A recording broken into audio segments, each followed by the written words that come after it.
All right. Welcome back to Project Bumble Jeep.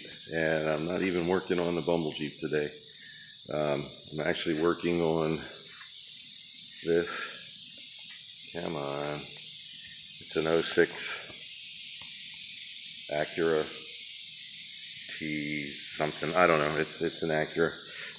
Was working, just did an oil change on it for a friend of mine. Um, and yeah, TSX. So, anyhow, I keep doing that. Why do I keep doing that? All right, so I had done an oil change a while back on his Toyota SUV minivan thing, and I got it up in the air, started doing the oil change on it, and realized that required a special tool. And I found that out by going on YouTube and looking it up. So before I did this oil change, I went on YouTube and looked it up, and this is like about as straightforward for an oil change as you can get. 17 millimeter on the drain plug. It's a tiny little oil filter. If it was installed properly the previous time, you can turn it off by hand. I mean, I can. I'm 64 and I have RA, so if I can turn it off by hand, you guys should be able to do it with no problem. If you need a little help, get a big channel lock pliers is what the other YouTube channel suggested getting in there. Apparently the one he was doing, it was pretty tight. So now the only thing I have left to do is to reset the message center so it's showing that it doesn't need an oil change, and we'll be all done here. So I didn't show any of it. I mean, it's all straightforward stuff. If you guys really need to know how to do an oil change, there's so many other better videos on YouTube than what I could do with a cell phone. And it's hard to hold tools and turn stuff and work on a vehicle when you're trying to hold a cell phone camera on what you're doing. So if you really need help, just type in the year. And I usually go, like on this one, I typed in 2006 Acura SXT. That's the whatever it was. And it came right up, and it's year range from '04 to '08. So, whatever year you have falls in the year range of what they're showing you, then go ahead and watch that video. Most of them are pretty straightforward. Oh, I didn't even realize that was going on. He had me check the air pressure in his tires too, so we're going to shut the compressor down quick. So, but like I was saying, if you really need that level of help to do an oil change, there is so much out there available on YouTube, and it's. I hope I get the right one. I think it's that one. Yeah, the system's got air leaks in it. Drives me crazy because I have sensitive hearing. So, but so I put 32 in the tires, and I don't know if that's too high, too low. My shoulder's killing me. There. I'm just going to put my thumb right on the face so you can't even see it. So, yeah, this was a pretty straightforward. It didn't take very long. The hardest part was getting it on the lift. I don't like these, I don't like these low cars for putting them on a lift. It's a twin post. Actually, if you're doing an oil change on something like this, you're better off doing it on car ramps and laying on a creeper. And the reason I say that is because the drain plug is on the back side of the oil pan on a front wheel drive. So with the front end elevated on ramps or jack stands or however you want to do it, you get more oil, more of the used oil out of the pan. This is on a lift, so I could tell from where the oil plug was in the pan that there's going to be some laying in there yet, some of the old oil. This thing took all 5 quarts too. He got a 5-quart container. It took all 5 to fill it up, so maybe they recommend 4 without the filter, but with the filter it takes a full 5, and it's like right there at the high mark on the dipstick. So anyhow, yeah, there we go. So I've been thinking, if you guys are watching this video, obviously you watch a lot of YouTube, or at least some. And I originally joined YouTube, or started watching YouTube videos because number one, you could find anything that you were interested in on YouTube. And number two, there was no commercials. Well, we all know that's changed. So one of the things I'm curious about, and this you can, if you agree, how many of you, when they give you the option to like or dislike, to thumbs up or thumbs down a commercial while it's showing, actually hit the thumbs up for a commercial? I don't. And if you're in my camp, smash the like button on my video.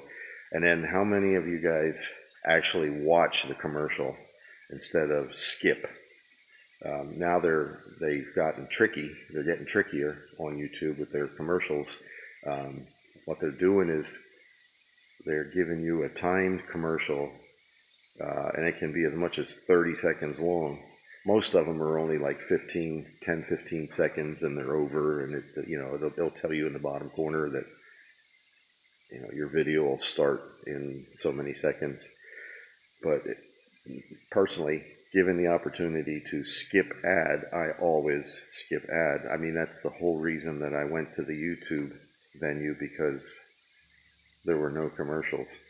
So the only two streaming services out there that I'm aware of, and it's probably because I belong to them, are Amazon Prime, and it's only the videos that you watch on Amazon Prime. If you go, like I recently joined CBS All Access because there was some shows on there that I wanted to see. You get commercials with All Access on CBS, unless you pay more to not get the commercials. And Netflix doesn't do commercials. Netflix has been commercial free as long as I've been a member. I've been a member of Netflix, I'm going to say over 10 years, maybe 15. Yeah, close to 15. So, love no commercials. That's why I don't have conventional TV. When I moved to this area, got the apartment I'm living in now, which is on campus here at PMA, I had to get my own internet service, and I think it's Xfinity, and they tried to sell me TV, and it's like, no, I'm not interested in TV. I just want internet. I want to be able to watch my streaming services and upload videos to YouTube. And they kept pushing it and pushing it and pushing it. I would get phone calls and emails and all this nonsense. And I don't know what they did, but at some point I just told them, I said, look, if you're going to keep bugging me about this nonsense, I'm just going to drop you, and I'll find someplace else to get my internet. And for the most part, they leave me alone. Now, the one thing they do that drives me a little buggy is they keep sending out these offers, and it's a mass mailing, so I get that. But, get internet for $9.99 a month. Well, I'm paying $35 a month, so I call them up, and they say, are you an existing member? And I say, yeah. And they say, well, this offer is only for new customers. It's like, really? So you're just sending this to me to burn my cookies, that make me angry? I said, if this offer is good enough for new customers, what about your loyal customers? What about customers that's been with you for, years now? Well, you don't get these offers. We're just trying to get people to join. And let's see, when I joined up, it was for a year or 2 years. I think it was 2 years. And when I hit the 2-year point, my bill went up from $50 a month to $75 a month, whatever it was. It's, numbers for the sake of numbers. But I called them up and I said, hey, what's the deal? And they said, oh, you signed a 2-year agreement. I said, what's that got to do with anything? You gave me a price of, whatever it was, $50 a month, and now you want to charge me half again as much. Well, yeah, you've been a customer for 2 years now. We're going to charge you more. It's like, that makes sense. that's a good way to keep customers, is to keep raising their bill. So anyhow, that's just a little rant. Put the glasses down. Yeah, I got my hair cut. I'm not wearing the hat anymore. Um, so anyhow, just felt the need to, do something, get a new video up there. We have winter break coming up in about a week and a half. So I'm going to be getting the Bumble Jeep in here and hopefully get some more yellow on it. I saw a really neat idea that I'm tempted to do. It's the guy from England. He's XJ Overlanding or something like that. I don't remember exactly his channel, but he had this Jeep build that he did, and he was preparing to go overlanding throughout Europe from England. And he put frame stiffeners on, he did suspension upgrades, lifted it, cut the rockers out and put, rock sliders on it, which, that's an option. I didn't opt to do that with mine because I wanted rockers, and mine's a daily driver, and I had no plans of doing, any serious off-roading with it. That may or may not be changing in the future. If for some reason the rockers on mine don't hold up, then I'll go with the, I think, 4x6 right, quarter-inch or 3/16 wall rectangular tube and tie them in. At that point, I think I may even go with the frame stiffeners. I was surprised at how cheap those kits are. You could probably do the whole front, mid, and rear section on an XJ with frame stiffeners and that's if you go with the inners on the rear, which is a good idea. Got to drop a tank to do that, but even if you go with the inners for the rear, you can do the whole frame stiffener thing for, I want to say, between $400 and $500 if you go with the inners in the rear. I don't know why they don't offer the inners all the way from front to back. Be a lot of extra work putting them in, that's for sure. But anyhow, the idea, yeah, sorry. The idea that I saw on his last video, he's doing a walk around 1 year after taking off on his trip. He pulled the rear glass out of the Jeep, and he got, I think the rear glass is like 3/16 thick or something like that. So he got 3/16 aluminum plate, traced the glass over top of it for, exact pattern, replicated, there's a little bit of a bow in that rear glass.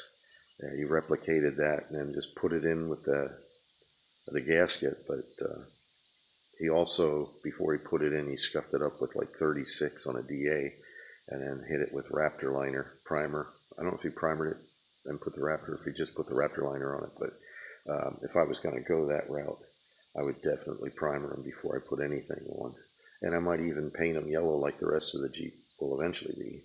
And, just for something different. I like that idea. It kind of like, and the reason I like it, Cherokees are greenhouses, unless you have your windows heavily tinted, and you can only tint like the rear doors in the back. This is the back side glass. You can't go full dark on the doors. At least in Pennsylvania, you can't, and you can't go full dark on the windshield either in Pennsylvania. So they're pretty fussy about that here in Pennsylvania.